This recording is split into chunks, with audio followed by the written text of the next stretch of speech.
हर हर महादेव। ओम शिवं नमस्तुभ्यम। ओम नमः शिवाय।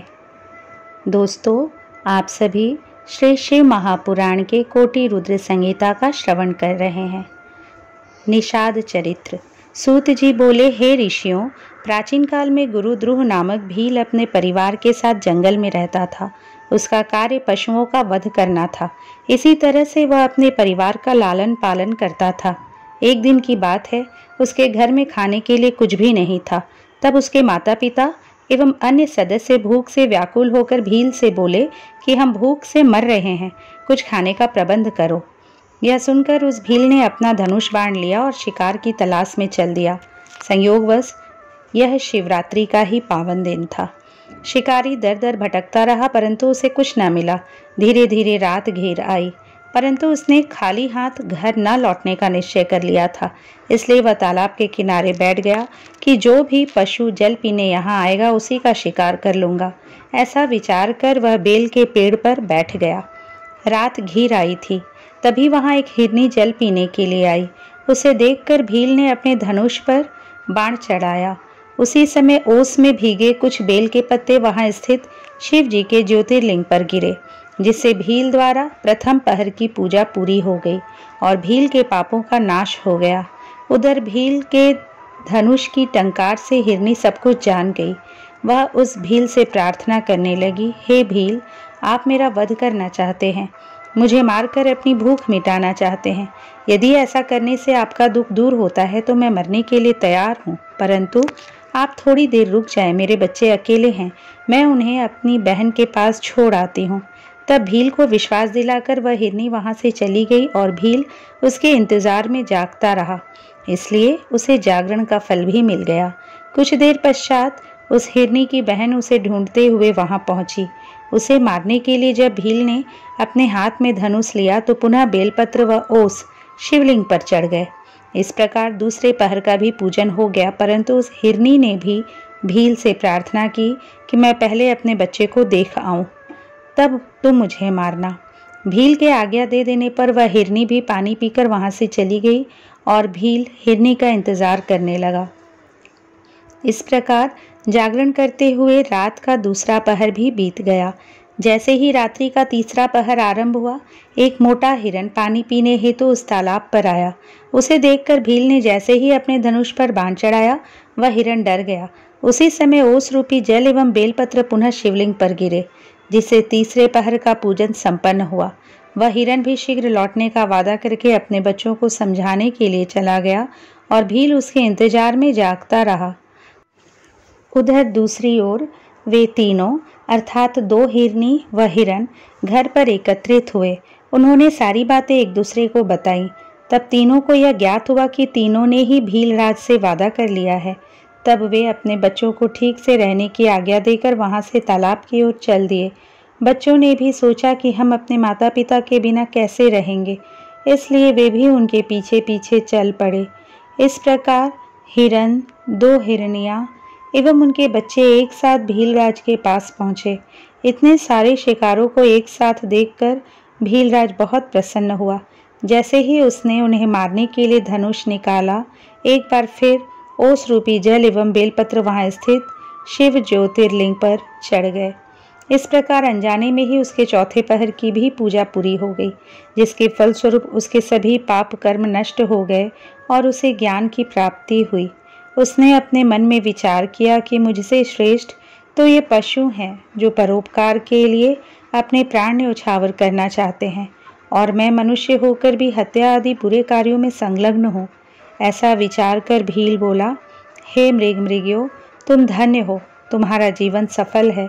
तुम जाओ और प्रसन्नता पूर्वक निवास करो, मैं तुम्हें नहीं मारूंगा। भील के इतना कहते ही भगवान शिव ज्योतिर्लिंग से प्रकट हो गए। एकाएक इस प्रकार अपने सामने साक्षात देवाधिदेव महादेव को पाकर उस भील की आंखों से अश्रुधारा बहने लगी और उसने प्रभु के चरण पकड़ लिए। तब शिवजी ने प्रसन्न होकर कहा, हे व्याधर्षे, तुम्हारे पूजन से मैं बहुत प्रसन्न हूँ। तुम श्रृंगवेरपुर जाकर आनंद पूर्वक निवास करो। प्रभु रामचंद्र तुम्हारे घर पधारेंगे और उनसे तुम्हारी मित्रता हो जाएगी। अंत में सुखों को भोगकर तुम्हें मोक्ष की प्राप्ति होगी। यह कहकर शिवजी वहां से अंतर्धान हो गए। हे ऋषियों, इस प्रकार एक पापी व्याध से अनजाने में हुए शिव चतुर्दशी व्रत से उसे भोग और मोक्ष की प्राप्ति हुई। मुक्ति वर्णन। ऋषि बोले, हे सूत जी, आपके मुख से हमने कई बार मुक्ति शब्द को सुना है। मुक्ति मिलने से क्या होता है? कृपा कर मुक्ति के स्वरूप का वर्णन करें। तब ऋषियों के प्रश्न को सुनकर सूत जी बोले, हे ऋषिगणों, भगवान शिव की भक्ति पूर्वक आराधना करने अथवा उनका उपवास व्रत करने से मनुष्य के सभी पाप नष्ट हो जाते हैं और उसे मोक्ष अर्थात मुक्ति मिल जाती है। सारूमी, सालोक्य, सानिध्या तथा सायुज्य नामक 4 प्रकार की मुक्ति बताई गई है। इस संसार से मुक्ति शिवजी की कृपा से ही प्राप्त होती है। धर्म, अर्थ और काम ये सब तो ब्रह्मा, विष्णु एवं अन्य देवता भी प्रदान करते हैं, परंतु मुक्ति तो त्रिलोकीनाथ शिव ही प्रदान करते हैं। ब्रह्मा, विष्णु, रुद्र नामक त्रिदेव क्रमशः सत्व, रज और तम गुणों के स्वामी माने जाते हैं। भगवान शिव तो परब्रह्म परमात्मा हैं। वे सर्वेश्वर हैं और प्रकृति से परे हैं। कल्याणकारी सर्वेश्वर भगवान शिव ही विज्ञानमय, अव्यय, सर्वद्रष्टा, ज्ञानलभ्य, धर्म, अर्थ, काम और मोक्ष के फल को देने वाले हैं। कैवल्य नामक 5वीं मुक्ति है, जिससे सारी सृष्टि उत्पन्न हुई है और वही उसका पालन भी करती है। भगवान शिव का स्वरूप निष्कल और सकल 2 प्रकार का है। भगवान शिव का स्वरूप तो स्वयं ब्रह्मा, विष्णु, कुमार कार्तिकेय, नारद, व्यास, शुकदेव आदि महामुनि एवं देवता भी सही से नहीं जान पाए हैं।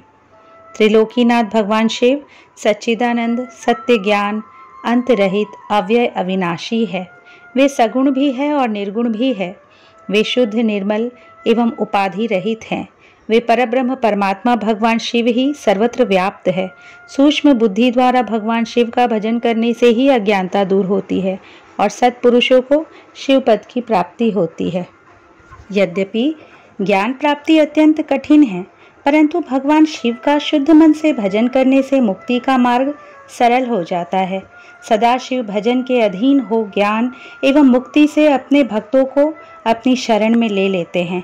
जिसकी परम कृपा से मुक्ति का मार्ग आसान हो जाता है, वह प्रेम का अंकुर रूप प्रेम लक्षण भक्ति ही है, जिसका वर्णन करना असंभव है। भक्ति गुण युक्त एवं गुण रहित अनेकों प्रकार की है, जिसका वर्णन अत्यंत कठिन है। वैद्य एवं स्वाभाविकी नामक भक्ति में स्वाभाविकी भक्ति श्रेष्ठ मानी जाती है। नैष्ठिकी भक्ति 6 और अनैष्ठिकी भक्ति 1 प्रकार की है। उसके बाद फिर वह विहित एवं अविहित भेदों से कई प्रकार की है। इन दोनों के 9 अंग हैं।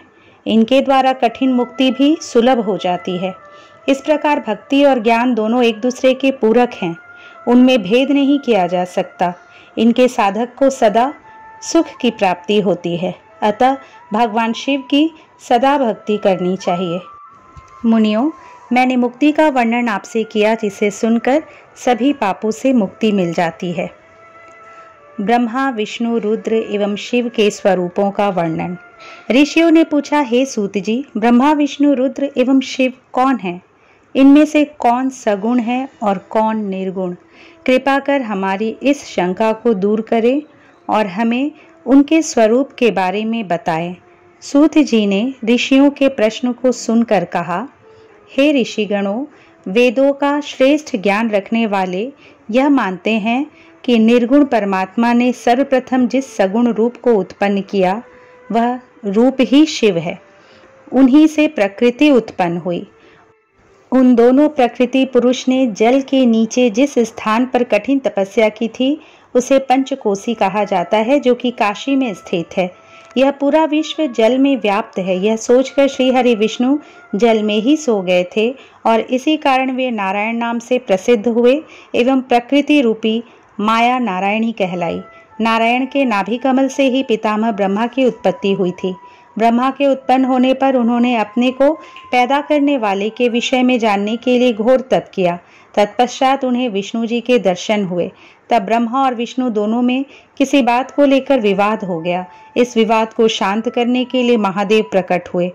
तब लोक हित के लिए भगवान शिव पुनः ब्रह्मा जी के ललाट से प्रकट हुए और रुद्र के नाम से विख्यात हुए। इसलिए सगुण और निर्गुण शिव में कोई अंतर नहीं है। भगवान शिव अनेक प्रकार की लीलाएं करने वाले हैं और अपने भक्तों को श्रेष्ठ गति प्रदान करने वाले हैं। यही ब्रह्मा जी और श्री हरि विष्णु की सहायता के लिए यहाँ प्रकट हुए हैं। सभी देवता भगवान शिव की भक्ति और पूजा करते हैं। जो मनुष्य अन्य देवताओं की भक्ति करते हैं वे अन्य देवताओं में विलीन होते हैं और जब उन देवताओं का रुद्र में विलय होता है तब उन्हें शिव भक्ति प्राप्त होती है। जबकि भगवान शिव में आस्था रखने वाले सभी भक्त शीघ्र ही रुद्र स्वरूप हो जाते हैं। अज्ञान के कई प्रकार है, जबकि ज्ञान का कोई अन्य प्रकार नहीं है। ब्रह्मा जी से लेकर तृण तक सभी शिव जी के रूप हैं। इस सृष्टि का आदि मध्य एवं अंत सब शिव हैं। इस सृष्टि का अंत हो जाने पर भी शिव स्थित रहेंगे। त्रिलोकीनाथ भगवान शिव ही वेदों के रचयिता हैं। वे सब विद्याओं के स्वामी हैं। वही सृष्टि की रचना करते हैं। संसार में निवास करने वाले प्राणियों का पालन एवं संहार करने वाले सर्वेश्वर शिव ही हैं। देवाधिदेव महादेव ही कालों के महाकाल हैं। वे सब कुछ अपनी इच्छा के अनुसार करते हैं। कल्याणकारी भगवान शिव अनेक रूप होते हुए भी एक रूप ही है। यह उत्तम शिव ज्ञान तत्वतः बताया गया है और इसे ज्ञानी मनुष्य ही जान सकते हैं। हे मुनियों, इस प्रकार मैंने आपको देवाधिदेव त्रिलोकीनाथ भगवान शिव का तत्व ज्ञान सुना दिया है। इस तत्व ज्ञान को सुनने अथवा पढ़ने से सभी पापों से छूटकर मोक्ष की प्राप्ति होती है। ज्ञान निरूपण। ऋषि बोले, हे महामुनि सूत जी, जिस ज्ञान के द्वारा शिव स्वरूप की प्राप्ति होती है उस शिव ज्ञान के बारे में हमें बताकर कृतार्थ कीजिए। ऋषियों द्वारा पूछे गए प्रश्न का उत्तर देते हुए सूत जी बोले, हे ऋषिगणों, एक बार की बात है कि नारद, शौनक कुमार, व्यास, कपिल आदि मुनियों ने एक सभा का आयोजन किया जिसमें उन्होंने निश्चय किया कि सारा ब्रह्मांड शिव रूप है। उनकी इच्छा से ही इस जगत की रचना हुई है। वे ही हैं जिनके कारण यह संसार चलायमान है। वे चित स्वरूप हैं और शुभ लक्षणों से युक्त वेदों को जानने वालों में श्रेष्ठ परम ब्रह्म परमात्मा है। शिव जी अज्ञान से परे ज्ञान के विशाल भंडार है। मनुष्यों के भ्रम के कारण ही शिव अनेक रूपों में दिखाई पड़ते हैं, परंतु जब मनुष्य अज्ञान को मिटाकर ज्ञान की प्राप्ति कर लेता है तब वह सदाशिव के उस एक स्वरूप को जान और समझ सकता है। जिस प्रकार इस ब्रह्मांड में सबको प्रकाशित करने वाला केवल एक सूर्य है, परंतु जल में उसके अनेक प्रतिबिंब दिखाई पड़ते हैं, उसी प्रकार शिव जी भी एक होते हुए भ्रम के कारण अनेक रूप में दिखाई देते हैं। इस संसार में हर प्राणी अपने अहंकार और घमंड का फल भोगता है। भगवान शिव तो भक्तवत्सल हैं। वे सदा ही अहंकार रहित हैं। उनका विधि विधान एवं भक्ति भावना से किया गया पूजन पापों का नाश करने वाला तथा ज्ञान प्रदान करने वाला है। जब अज्ञान का नाश होता है तभी ज्ञान का उदय होता है। ज्ञान के उदय से अहंकार का नाश हो जाता है। अहंकार के नष्ट होने से बुद्धि निर्मल होती है और मनुष्य भगवान शिव के स्वरूप को प्राप्त कर लेता है। वह जीवन मरण के बंधनों से मुक्त हो जाता है। वह मनुष्य अपने शरीर को त्याग कर शिव में विलीन हो जाता है। इसी को मुक्ति कहा जाता है। संसार में ज्ञानी मनुष्य वही है जिसे ना कोई खुशी होती है और ना ही कोई गम सताता है, जिसे अच्छे बुरे का कोई अंतर नहीं पड़ता। सुख और दुख दोनों ही समान रूप हैं। जब मनुष्य मन में मुक्ति की कामना लेकर आत्मयोग के द्वारा शरीर को शिव साधना में समर्पित कर देता है तब वह सांसारिक व्याधियों से छूट जाता है। अतः मोक्ष की प्राप्ति के लिए भगवान सदाशिव से बढ़कर कोई देवता नहीं है। उनकी शरण में जाकर ही जीव संसार के बंधनों से मुक्त हो जाता है। ब्राह्मणों, इस प्रकार वहां पधारे हुए ऋषियों ने आपस में यह निश्चय किया कि ज्ञान की बातों को अवश्य ही मन मस्तिष्क में मनुष्य को धारण करना चाहिए। इस प्रकार मैंने आपको आपके द्वारा पूछी गई सब बातें बता दी हैं। अब आप और क्या जानना चाहते हैं? ऋषि बोले, हे व्यास श्री से सूत जी, हम आपको नमस्कार करते हैं। आप धन्य हैं और त्रिलोकीनाथ शिव के भक्तों में श्रेष्ठ हैं। आपकी अनुकंपा से हमारे मन की सभी शंकाएं मिट गई हैं और पापों का नाश करने वाले और मोक्ष देने वाले शिव तत्व के ज्ञान की प्राप्ति हुई, जिससे आज हमारा जीवन सफल हो गया है। सूत जी बोले, हे द्विजो, जो मनुष्य श्रद्धाहीन, नास्तिक और भक्ति में रुचि नहीं रखता, उसे शिव तत्व ज्ञान का उपदेश नहीं देना चाहिए। इस शिव तत्व ज्ञान का उत्तम उपदेश मुझे व्यास जी ने दिया है। यह ज्ञान उन्हें वेदों, पुराणों, शास्त्रों और इतिहास के अध्ययन से प्राप्त हुआ है। इसे एक बार सुनने से पापों का नाश हो जाता है, दोबारा सुनने से उत्तम भक्ति प्राप्त होती है और तीसरी बार सुनने से मनुष्य को मोक्ष की प्राप्ति होती है। इसलिए भोग और मोक्ष की कामना करने वालों को शिव तत्व ज्ञान को बार बार सुनना चाहिए। यह शिव विज्ञान शिव जी को अत्यंत प्रिय है। यह ज्ञान भोग और मोक्ष प्रदान करने वाला है। इससे शिव जी में भक्ति बढ़ती है। शिव पुराण की इस आनंददायिनी पुण्यमयी चौथी संहिता का नाम कोटि रुद्र संहिता है। इसका भक्ति पूर्वक अध्ययन अथवा श्रवण करने से परम गति की प्राप्ति होती है। श्री कोटि रुद्र संहिता संपूर्ण। दोस्तों, अब आप श्री उमा संहिता का श्रवण करेंगे। ओम नमः शिवाय। श्री कृष्ण उपमन्यु संवाद। जो रजोगुण से संसार की सृष्टि करते हैं, सत्वगुण से 7 भुवनों को धारण करके उनका भरण पोषण करते हैं और तमोगुण से युक्त हो इस जगत का संहार करते हैं, जो इन तीनों गुणों की माया को त्याग कर पुनः शुद्ध रूप में स्थित है, उन सत्यानंद स्वरूप अनंत बोधमय निर्मल परब्रह्म शिव का हम ध्यान करते हैं। वे सर्वेश्वर शिव ही सृष्टि काल में ब्रह्मा, पालन के समय विष्णु और संहार के समय रुद्र नाम धारण करते हैं। सत्व गुण एवं सत्व भाव से ही उनकी प्राप्ति संभव है। ऋषि बोले, हे महाज्ञानी व्यास शिष्य सूत जी, हम सब आपको नमस्कार करते हैं।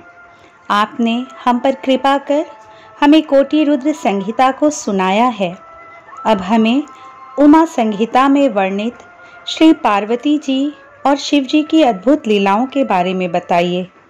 ऋषियों के इस प्रार्थना को सुनकर सूत जी बोले, हे मुनिगणों, आपकी प्रसन्नता के लिए मैं परम दिव्य भोग और मोक्ष प्रदान करने वाले इस मंगलमय चरित्र को सुनाता हूँ। पूर्व काल में मुनि व्यास ने सनत कुमार जी से इस कथा को सुना था। सनत कुमार जी बोले, हे व्यास जी, श्री कृष्ण पुत्र पाने की इच्छा लेकर कैलाश पर्वत पर तपस्या करने पहुंचे। वहां उन्होंने उपमन्यु को तपस्या करते देखा और उनसे सब बातें कहीं तथा शिव महिमा बताने के लिए भी कहा। तब उपमन्यु बोले, हे श्री कृष्ण, एक बार जप करते हुए मैंने शिव जी का दर्शन किया। उनके पास अव्यय, गुह्य एवं अनेक दिव्य अस्त्र शस्त्र भी थे। शिव जी का त्रिशूल अत्यंत शक्तिशाली है एवं सागर के जल को एक पल में सुखा सकता है। इसी त्रिशूल से शिव जी ने लवणासुर का वध किया था। वहां मैंने एक फरसा देखा जो अत्यंत तीक्ष्ण धार वाला था। यही फरसा शिव जी ने परशुराम को दिया था। साथ ही वहां सुदर्शन चक्र भी था जो करोड़ों सूर्यों के समान प्रकाशित हो रहा था। शिव जी का पिनाक नामक धनुष, तलवार, गदा आदि शस्त्र भी मैंने वहां देखे। तत्पश्चात मैंने त्रिलोकीनाथ कल्याणकारी भगवान शिव को वहां पर देखा। उनके दाहिनी ओर ब्रह्मा जी हंस से जुते विमान में बैठे थे और बाईं ओर श्रीहरि विष्णु गरुड़ पर बैठे हुए थे। मनु, भृगु आदि ऋषिगण, देवराज इंद्र सहित सभी देवता वहां उनके सम्मुख खड़े थे। रुद्र जी के पास ही नंदी एवं अन्य भूतगण बैठे थे। सभी हाथ जोड़कर अपने आराध्य देव की स्तुति कर रहे थे। उन्हें देखकर मैंने भी सर्वेश्वर शिव की स्तुति करनी आरंभ कर दी। तभी शिव जी ने मुझे साक्षात दर्शन दिए और बोले, हे ब्राह्मण, मैं आपकी भक्ति से प्रसन्न हूँ, अपना मन चाहा वर मांगो। शिव जी के उत्तम वचनों को सुनकर मैंने हाथ जोड़कर कहा, हे देवाधिदेव महादेव, यदि आप मुझ पर प्रसन्न हैं तो मुझे अपनी अविरल भक्ति प्रदान कीजिए। प्रभु, मुझे मेरे परिवार सहित दूध भात का भोजन सदा मिलता रहे। उपमन्यु के वचन सुनकर शिवजी बोले, तथास्तु, तुम सब मुनियों में परम ऐश्वर्यशाली होगे तथा तुम्हें सदैव अमृतमय क्षीर की प्राप्ति होगी। जब भी तुम भक्ति भाव से मेरा ध्यान करोगे मैं तुम्हें दर्शन दूंगा। यह कहकर शिव जी वहां से अंतर्धान हो गए। हे कृष्ण, भगवान शिव ही सब तत्वों के ज्ञाता हैं। वे ही सर्वेश्वर हैं और इस संसार का हित और कल्याण करने वाले हैं। अतः पुत्र प्राप्ति हेतु तुम शिव जी की आराधना करो। शिव भक्तों का आख्यान। श्री कृष्ण जी ने उपमन्यु से पूछा, हे ब्राह्मण राज, भगवान शिव के पूजन से जिन शिव भक्तों का उद्धार हुआ है, अर्थात शिव जी की विशेष कृपा जिन्हें प्राप्त हुई है, उनके विषय में बताइए।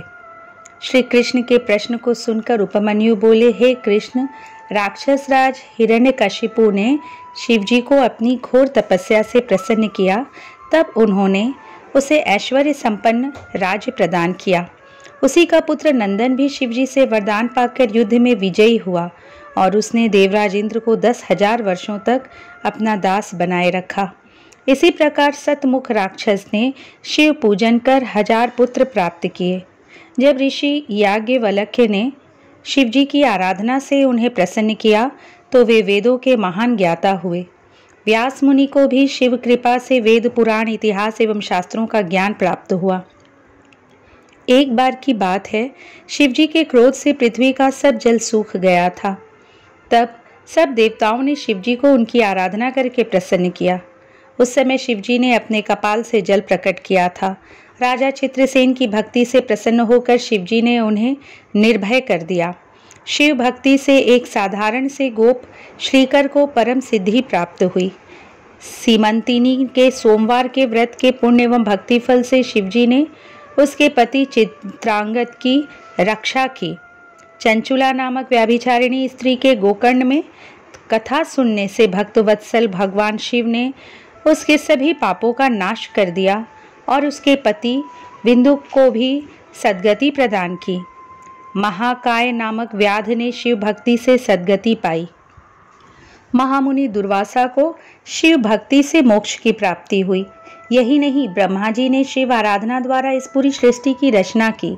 मार्कंडेय जी भगवान शिव की कृपा से ही दीर्घायु हुए। भगवान शिव के वर से ही शांडिल्य जगत प्रसिद्ध एवं पूजनीय हुए। इस प्रकार मैंने आपको शिव जी के अनेकों भक्तों के बारे में बताया जिन्हें शिव कृपा से रिद्धि सिद्धि की प्राप्ति हुई। शिव महात्म्य वर्णन। श्री कृष्ण जी ने उपमन्यु से पूछा, हे महामुने, क्या भगवान शिव मुझे भी दर्शन देंगे? उनकी बात सुनकर उपमन्यु बोले, अवश्य ही भगवान शिव आपको दर्शन देंगे। मैं आपको एक अद्भुत मंत्र बताता हूँ जिसके जाप से निश्चय ही शिव जी प्रसन्न होकर न केवल आपको दर्शन देंगे अपितु आपकी पुत्र प्राप्ति की इच्छा भी अवश्य पूरी करेंगे। तब उन्होंने श्री कृष्ण को शिव महिमा का वर्णन करते हुए पंचाक्षरी मंत्र ओम नमः शिवाय की दीक्षा दी। उपमन्यु से सारी विधि विधान जानकर श्री कृष्ण ने शिव जी को प्रसन्न करने हेतु जटाजूट धारण किया और फिर अपने पैर के अंगूठे पर खड़े रहकर कठिन तपस्या आरंभ कर दी। श्री कृष्ण को भक्ति पूर्वक शिव उपासना करते करते 15 माह बीत गए। 16वां महीना लगते ही सर्वेश्वर शिव ने प्रसन्न होकर श्री कृष्ण को श्री पार्वती जी सहित दर्शन दिए और बोले, हे कृष्ण, आप मेरे परम भक्त हैं। आपकी इस भक्तिपूर्ण आराधना से मैं बहुत प्रसन्न हूँ। मांगो, क्या मांगना चाहते हो? शिव जी के ऐसे वचन सुनकर श्री कृष्ण बोले, हे देवादिदेव महादेव जी, आपने मुझे दर्शन देकर आज मेरा जीवन सफल कर दिया। भगवान, मैं आपसे चाहता हूँ कि मैं सदा धर्म के मार्ग पर चलूँ और संसार में यश प्राप्त करूँ। मेरा निवास आपके पास हो और आप में मेरी सदा दृढ़ भक्ति बनी रहे। मैं सदा युद्ध में विजयी रहूं। मैं शत्रुओं का नाश कर योगी जनों का प्यारा बनूं और मुझे 10 पराक्रमी पुत्रों की प्राप्ति हो। श्री कृष्ण के वचनों को सुनकर शिवजी ने प्रसन्नतापूर्वक उन्हें सभी वर प्रदान कर दिए। श्री पार्वती जी ने लोक कल्याण हेतु ब्राह्मणों की सेवा करने का वर प्रदान किया। तत्पश्चात शिव पार्वती अंतर्धान हो गए। तब श्री कृष्ण भी प्रसन्नतापूर्वक उपमन्यु के पास पहुंचे और उन्हें अपने वरदान के बारे में बताकर वे अपनी नगरी द्वारिका को चले गए। श्री रामचंद्र जी ने भी भगवान शिव की आराधना कर उन्हें प्रसन्न किया और उनसे दिव्य अस्त्र प्राप्त किए। शिव जी के आशीर्वाद के फलस्वरूप उन्होंने लंका के विशाल समुद्र पर पुल बनाकर लंकेश्वर रावण को मारकर अपनी पत्नी सीता को मुक्त कराया। परशुराम ने शिव जी को प्रसन्न कर शिव जी से परशु नामक फरसा प्राप्त किया और उससे ही अपने पिता ऋषि जमदग्नि का वध करने वाले सहस्त्रार्जुन का वध किया। चाक्षुष नामक मनुपुत्र ने शाप भोगते हुए भी दंडक वन में शिव जी की तपस्या की, जिसे प्रसन्न होकर शिव जी ने उन्हें सांसारिक बंधनों से मुक्त कर गणेश जी का गण बना दिया। गर्ग मुनि की आराधना से प्रसन्न होकर 1000 पराक्रमी पुत्रों का आशीर्वाद प्रदान किया। शिव जी की कृपा से ही गालव नामक एक निर्धन ने अपनी तपस्या से शिव जी को प्रसन्न कर अपने पिता को पुनर्जीवित कर दिया। मुनियों, इस प्रकार मैंने आपसे शिव महात्म्य का वर्णन किया। शिव माया वर्णन। व्यास जी बोले, हे सनत कुमार जी, अब आप हमें त्रिलोकीनाथ भगवान शिव के लीलामय चरित्र के विषय में बताइए। यह सुनकर सनत कुमार जी बोले, हे व्यास जी, भगवान शिव परब्रह्म परमात्मा है, वे ही सबके ईश्वर है। शिव जी से ही 8 देव योनि, 1 मानव योनि एवं 5 पक्षी योनि अर्थात 14 योनियां उत्पन्न हुई हैं। ब्रह्मा, विष्णु, देवेंद्र, चंद्र, सूर्य आदि सभी देवताओं सहित दानव, नाग, किन्नर, गंधर्व आदि सभी की उत्पत्ति शिव जी की कृपा से हुई है। इस सारे जगत में शिव जी की माया फैली है। इस संसार में घटित होने वाली हर घटना शिव माया का ही रूप है। उनकी आज्ञा के बिना इस धरती पर एक पत्ता भी नहीं हिलता है। सर्वेश्वर शिव की माया के कारण ही पूरा जगत कामदेव के अधीन हो जाता है। उनकी माया से मोहित होकर ही देवराज इंद्र महामुनि गौतम की पत्नी अहिल्या पर आसक्त हुए थे, जिसके फलस्वरूप उन्हें शाप मिला था। श्री हरि विष्णु भी शिव माया के कारण ही स्त्रियों में विहार करने लगे थे। चंद्रमा भी मोहित होकर अपने गुरुदेव की पत्नी को भगाकर ले गए थे और पाप के भागी बन गए थे तथा शिव भक्ति से उन्हें शाप से मुक्ति मिली थी। एक बार मित्र व वरुण देव भी शिव माया से मोहित होकर गर्ग की अप्सरा उर्वशी पर आसक्त हो गए थे, जिससे दोनों का शक्तिपात हो गया।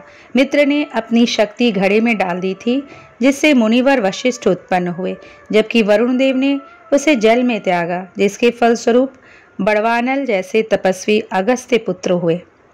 गौतम ऋषि का शारदूती पर मोहित होने के पीछे एक महान कार्य अस्त्र शस्त्रों के महान ज्ञाता द्रोणाचार्य का जन्म था। यही नहीं, महामुनि विश्वामित्र का स्वर्ग की अप्सरा मेनका पर मोहित होना भी शिव माया का ही एक रूप था। लंकेश्वर रावण का सीता जी को उठाकर ले जाना भी रावण को श्री राम द्वारा मारे जाने के निमित्त था। इस प्रकार इस ब्रह्मांड में घटने वाली प्रत्येक घटना शिव जी की इच्छा के अनुसार ही होती है। शिव जी की माया पूरे जगत में व्याप्त है, जिसका पूर्ण वर्णन करना मेरे लिए क्या किसी के लिए भी संभव नहीं है। नरक में गिराने वाले पापों का वर्णन। व्यास जी बोले, हे मुनीश्वर, इस संसार में पाप कर्म करने वाले पापी मनुष्य सदा नरक के भागी होते हैं। ऐसे नरक जाने वाले प्राणियों के विषय में मुझे बताइए। व्यास जी के वचन सुनकर सनत कुमार जी बोले, हे व्यास जी, इस संसार में अनेक प्रकार के पाप कर्म होते हैं, जिनके द्वारा मनुष्य को नरक जाना पड़ता है। पर स्त्री की इच्छा, पराया धन पाने की इच्छा, दूसरों का बुरा सोचना, अधर्म करना, ये सब मन के पाप होते हैं। इसी प्रकार झूठ बोलना, कठोर बोलना, दूसरों की चुगली करना, ये वाणी द्वारा किए गए पाप कर्म होते हैं। अभक्ष भक्षण करना, हिंसा करना, असत्य कार्य करना एवं किसी का धन वस्तु हड़प लेना, ये सभी शारीरिक पाप कहे जाते हैं और इनका फल बहुत भयानक होता है। अपने गुरु अथवा माता पिता की निंदा करने वाले महापापी नरक में जाते हैं। यही नहीं, ब्राह्मणों को कष्ट देना, शिव ग्रंथों को नष्ट करना भी महापाप माना जाता है। जो मनुष्य भगवान शिव की स्तुति एवं पूजन नहीं करते और न ही शिवलिंग को नमस्कार करते हैं, वे भी नरक के भागी होते हैं। बिना गुरु की पूजा के शास्त्रों को सुनने की कोशिश करने वाले, गुरु सेवा से जी चुराने वाले, गुरु त्यागी एवं गुरु का अपमान करने वाले नरकगामी होते हैं। ब्रह्म हत्या करने वाले, मद्यपान करने वाले, गुरु के स्थान पर बैठने तथा गुरु माता को कुदृष्टि से देखने वाले नरक में जाने योग्य ही होते हैं। वेदों की जानकारी रखने वाले एवं पूजन आराधन को त्याग देने वाले, दूसरों की अमानत को हड़पने वाले तथा चोरी करने वाले सभी मनुष्यों को अवश्य ही नरक में रहना पड़ता है। पर स्त्री का भोग करने वाले अथवा व्यभिचार करने वाले मनुष्य अवश्य ही नरक में जाते हैं।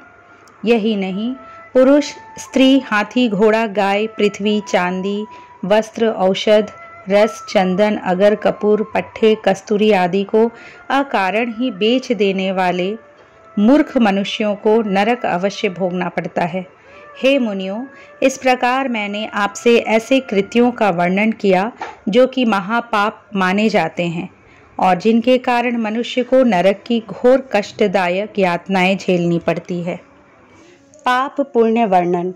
सनत कुमार जी बोले, हे व्यास जी, किसी भी बात पर घमंड या अभिमान करना, क्रोध, कपट व साधुओं से द्वेष रखना, किसी अन्य पर अकारण कलंक लगाना, शिवालय के वृक्ष और बगीचे में लगे पेड़ के फल फूल टहनियाँ तोड़ना एवं हरियाली को उजाड़ने वाले, किसी के धन को लूटने वाले तथा किसी के धन धान या पशुओं को चुराने वाले, जल को अपवित्र करने वाले, स्त्री या पुत्र को बेचने वाले, अपनी स्त्री की रक्षा न करने वाले, दान न करने वाले, असत्य बोलने वाले, शास्त्रों के अनुसार कार्य न करने वाले, दूसरों की निंदा करने वाले, पितृयज्ञ व देव यज्ञ न करने वाले, व्यभिचार करने वाले एवं भगवान में आस्था न रखने वाले सभी मनुष्य पापी कहे जाते हैं।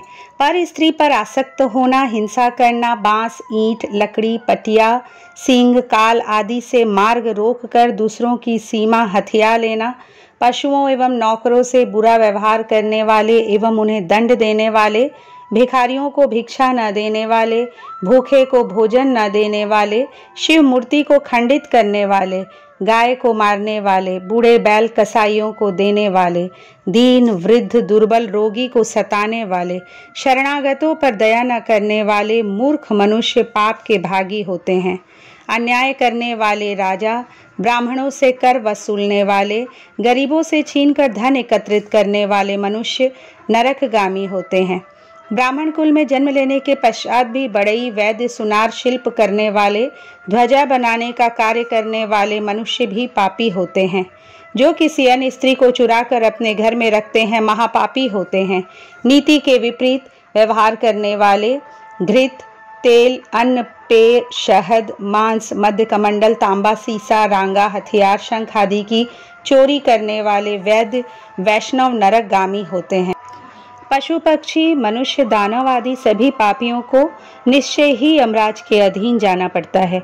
एक दूसरे से असमानता का व्यवहार करने वाले दुष्ट पापियों को दंड देने वाले सभी के शासक यमराज हैं और मरने के पश्चात मनुष्य को यातनाएं भोगनी ही पड़ती है। इसलिए मनुष्य को अपने जीवन काल में ही अपने पापों का प्रायश्चित अवश्य कर लेना चाहिए। बिना प्रायश्चित किए पापों का नाश असंभव होता है। जो भी मनुष्य मन, वाणी और शरीर द्वारा जाने अनजाने में पाप करता है वह अपने दुष्कर्मों का फल अवश्य ही भोगता है। नरक वर्णन। सनत कुमार जी ने महामुनि वेद व्यास से कहा, हे महामुने, इस संसार में पाप करने वाले सभी मनुष्यों को यमलोक जाकर अपने पापों का फल अवश्य भोगना पड़ता है। पुण्यात्मा जीव उत्तर दिशा के मार्ग से यमलोक जाते हैं, जबकि पापी मनुष्य को दक्षिण दिशा की ओर से यमपुरी जाना पड़ता है। वैवस्वत नगर और यमपुरी के बीच की दूरी 86,000 योजन की है।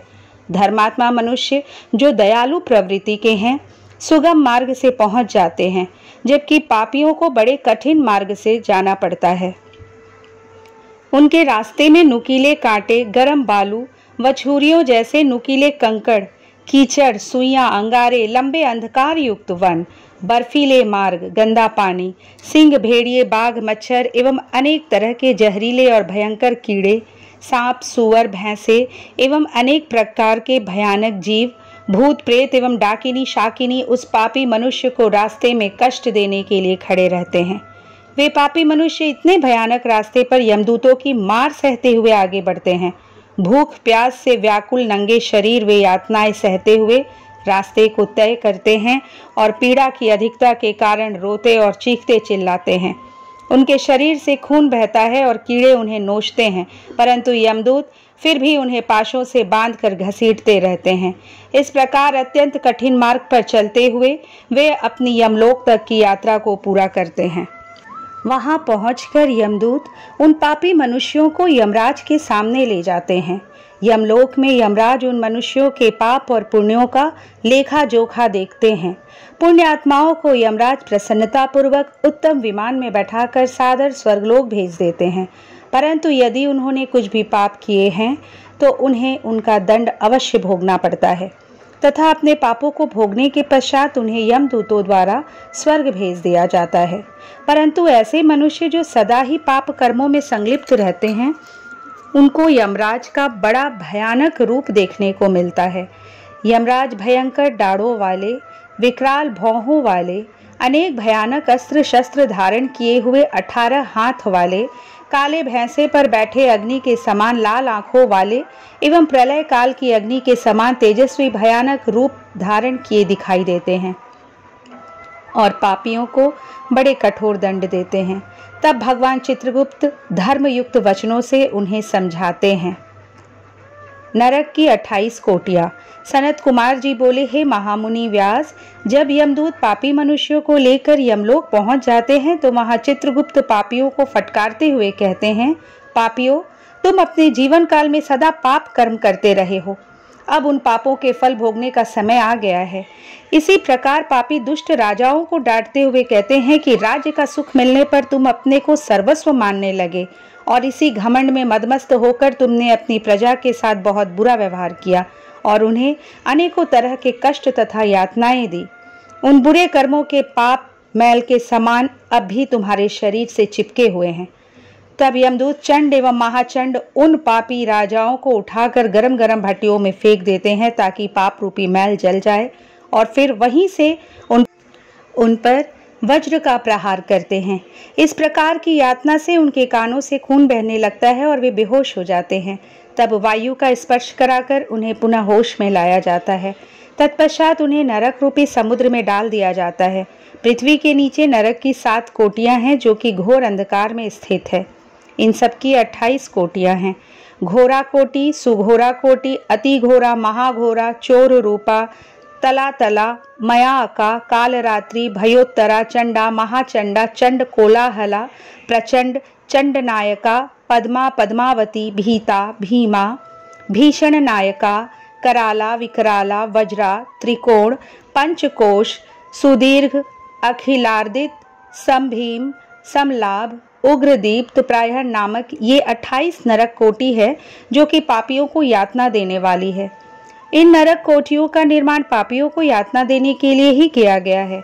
इसके अतिरिक्त इन कोठियों के 5 नायक भी हैं। यही 100 रौरव प्राक एवं 140 महानरकों को महानरक मंडल कहा जाता है। साधारण नरक गति। सनत कुमार जी कहते हैं, जिस प्रकार सोने को अग्नि में तपाकर ही कुंदन बनाया जाता है, उसी प्रकार पापियों की जीवात्माओं को भी शुद्ध करने हेतु नरक की अग्नि में डाला जाता है। सर्वप्रथम पापियों के दोनों हाथों को रस्सियों से बांधकर उन्हें पेड़ पर उल्टा लटका दिया जाता है। उनके पैरों में लोहा बांध दिया जाता है ताकि दर्द से तड़पते हुए प्राणी अपने द्वारा किए गए पापों को याद करे। तत्पश्चात उन्हें तेल के उबलते हुए कड़ाहे में इस प्रकार भूना जाता है जिस प्रकार हम बैगन भूनते हैं। फिर उन्हें अंधकार युक्त कुओं में धकेल दिया जाता है, जहां पर अनेकों प्रकार के कीड़े एवं भयानक जीव उन पर चिपट जाते हैं, उन्हें नोचते और खाते हैं। इस प्रकार पापी जीवों को अनेक प्रकार की यातनाएं भोगनी पड़ती है। फिर कुओं से निकलकर उन्हें पुनः नरक में फेंक दिया जाता है। वहां पर उनकी पीठ पर बड़े बड़े हथौड़े से, जो कि तपाए हुए होते हैं, उनकी पीठ को छलनी कर दिया जाता है। कहीं उन पापी आत्माओं को आरी से चीरा जाता है। फिर उन पाप आत्माओं को मांस एवं रुधिर खाने के लिए बाध्य किया जाता है। इस प्रकार वे पापात्मा मनुष्य अनेकों कष्टों को भोगते हैं। उनका शरीर अनेक प्रकार की यातनाएं भोगता है। तत्पश्चात वे यमदूत पापियों को निरुद्वास नामक नरक में डाल देते हैं। यहाँ रेत के भवन होते हैं जो कि भट्टी के समान तपकर उन्हें पीड़ा पहुंचाते हैं। वहीं पर पापी प्राणियों के हाथ, पैर, सिर, माथे, छाती और शरीर के अन्य अंगों पर आग में तपते हुए हथौड़े से एक के बाद एक अनगिनत प्रहार किए जाते हैं। तत्पश्चात उसे गर्म रेत में फेंक दिया जाता है, फिर गंदे कीचड़ में फेंक दिया जाता है। कुंभिपाक नरक में पाप आत्माओं को तेल के जलते हुए कड़ाही में पकाया जाता है, फिर लाजाभक्ष सूची पत्र में डाल दिया जाता है, वहां उन्हें धधकती हुई अग्नि में फेंक दिया जाता है। फिर यमदूत अपने वज्र के समान कठोर प्रहारों से इन पापियों को छलनी करते हैं और उनके घावों पर नमक भर देते हैं। उनके मुंहों में लोहे की कीलें डाल दी जाती हैं। नरक गति भोग वर्णन। सनत कुमार जी बोले, हे महामुने, पाखंड में लिप्त रहने वाले, झूठ बोलने वाले या अन्य किसी भी प्रकार से दूसरों का अहित करने वाले नास्तिक मनुष्य द्विज हाख्य नरक में जाते हैं। इस नरक में उन पर आधे कोस लंबे पैने हल चलाए जाते हैं। ऐसे दुष्ट मनुष्य जो अपने माता पिता अथवा गुरुओं की आज्ञा को नहीं मानते, वे मुंह में कीड़ों से युक्त विष्ठा भर दी जाती है। जो पापी मनुष्य शिवालय, बगीचे, बावड़ी, तालाब, कुएं या ब्राह्मणों के रहने के स्थान को नष्ट करते हैं, ऐसे प्राणियों को कोल्हू में पेला जाता है और फिर उन्हें नरक की अग्नि में पकाया जाता है।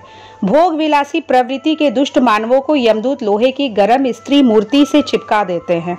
महात्माओं की निंदा करने वाले पापियों के कानों में लोहा, तांबा व सीसा और पीतल को गलाकर भर दिया जाता है।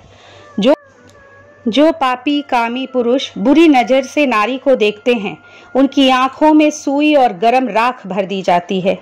जो पापी महात्माओं के दिए गए धर्म संबंधित उपदेशों की अवमानना करते हैं और धर्म शास्त्रों की निंदा करते हैं, उनकी छाती, कंठ, जीभ, होंठ, नाक और सिर में 3 नोकों वाले कीलें ठोक दी जाती है और उन पर मुद्गरों से चोट की जाती है। दूसरों का धन चुराने वाले, पूजन सामग्री को पैर लगाने वाले दुष्ट मनुष्यों को अनेक प्रकार की यातनाएं भोगने के लिए दी जाती है।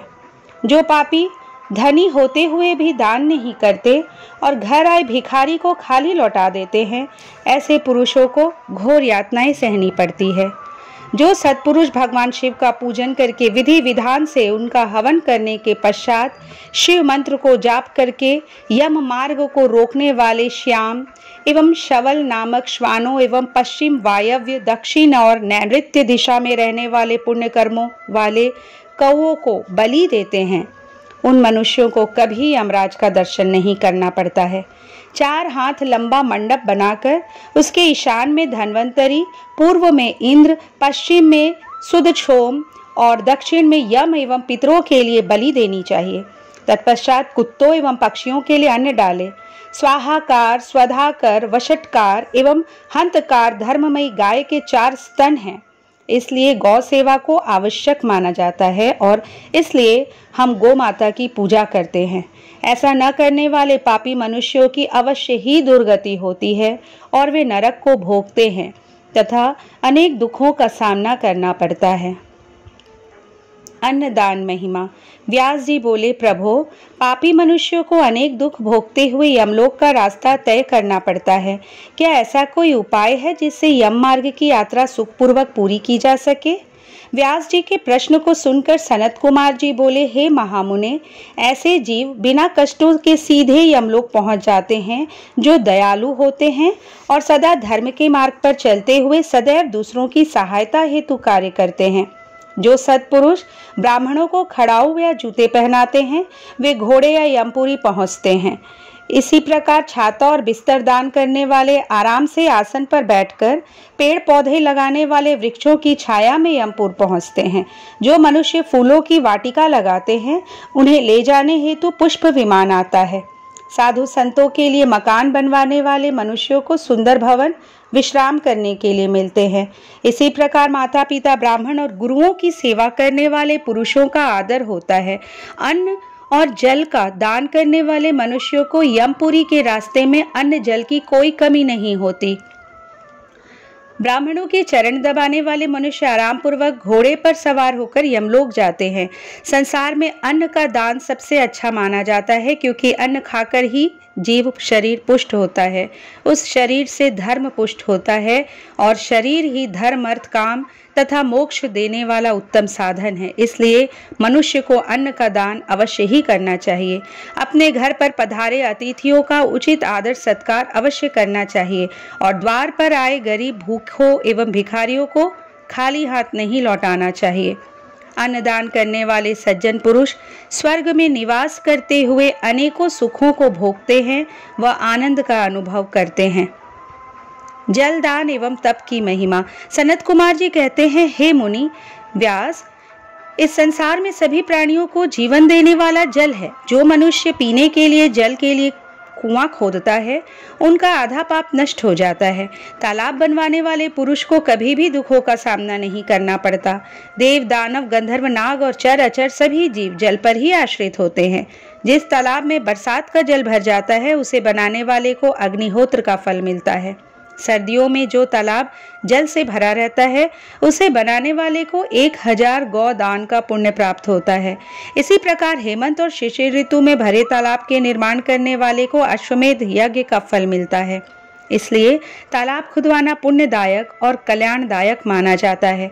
इसी प्रकार मार्ग में वृक्ष और बगीचे लगाने वाले प्राणियों के पूरे वंश का उद्धार हो जाता है।